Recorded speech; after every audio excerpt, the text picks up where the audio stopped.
I have no objections. If these long-winded documents turned out to be a waste of our time, you would be the one to suffer the consequences. You should see how Gladia trains. It could almost be called self-flagellation. I once reminded her that in the depths of the abyss, maintaining your sense of direction is both more difficult and more important than increasing your speed. Yes, of course, my navigational skills are better than the other hunters. There's no point in staring at it. Ager's musical notation would be unfamiliar to you land dwellers. I make it a habit to compose a song before battle, and I ask my teammates to memorize it. Once the battle is over, they are to sing it with utmost accuracy. The Seaborn have no taste for artistry, so it has proved a useful test. Sargonian, Iberian, Rimbilitonian. During my short time on the land, I have learned several languages. The Seaborn are willing to communicate with other kinds for the sake of their evolution, while humanity uses whatever excuses it can to divide itself. We should be ashamed of ourselves. There are many ways to foster unity. Perhaps you could blame your collapse on a common foe, or open up a waterway that changes the tide of war. Or maybe send a disgraced fallen man into exile. This really is the only value I can bring to the table.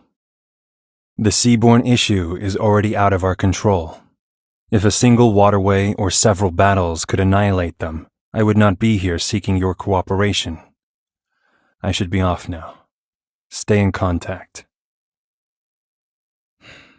Become one of them. Then uncover their fatal weakness from within. This is the only way. No need to arrange a meeting. I have already ascertained the status of the other hunters. Please continue to monitor their health and help them keep their heads clear. I will return and check. As Ager's first abyssal hunter, I hope that I will not be its last. You are very forward-thinking with your vision of the future of gene therapy. But right now discussing anything other than the Seaborn or the hunters is a waste of our time. Doctor, they continue their endless march onto dry land, but the answer lies deep in the abyss. The hunters will lose awareness if deprived of water, but they need only return to the sea to awaken their past.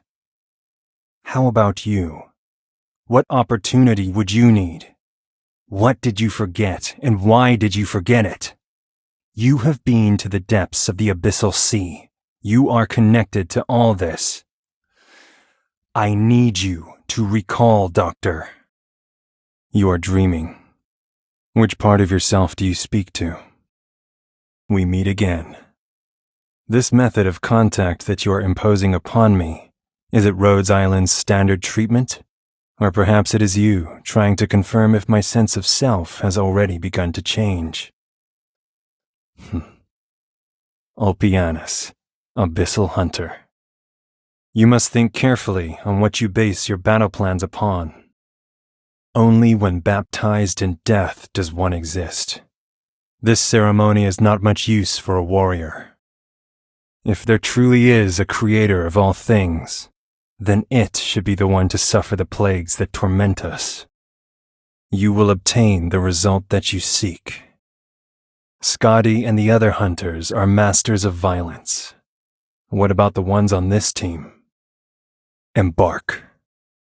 The scent in the air is changing. I hear them. I will handle it. They will cough up some useful information. This execution is not worth witnessing. Who takes joy in the fall? Your wounds will be rather striking. The depths will devour your bones. Your useless tricks will only make your death more miserable. Good. That means we still have time. From watching you and Gladia discuss your battle plans, I see that the two of you share similar lines of thought. Is your objective victory, or is it ultimately survival? Not everyone is able to taste victory, but all must bear the burden of defeat. You can contact me from anywhere, but do not let others learn of my whereabouts. You should know that. How many hands do you have? I am not entirely new to the land. What you just did falls outside your etiquette. Arknights. No need to turn your head. I will keep my report brief. The establishment of a new city, the birth of a new art form, the rising of a new line of thought. These are all worth celebrating, as opposed to the mere passage of time. But now I wish to mark this occasion with you. The tides have not yet broken free of the ocean, and ruination has not yet arrived in full. The abyssal hunters were created to annihilate the Seaborn. What of Rhodes Island? Relying on this clumsy ship to take you this far, yet you show no will to stop. This speaks to your tenacity that rivals even us hunters. Why were you established, and what is your endpoint? Answer me, Doctor.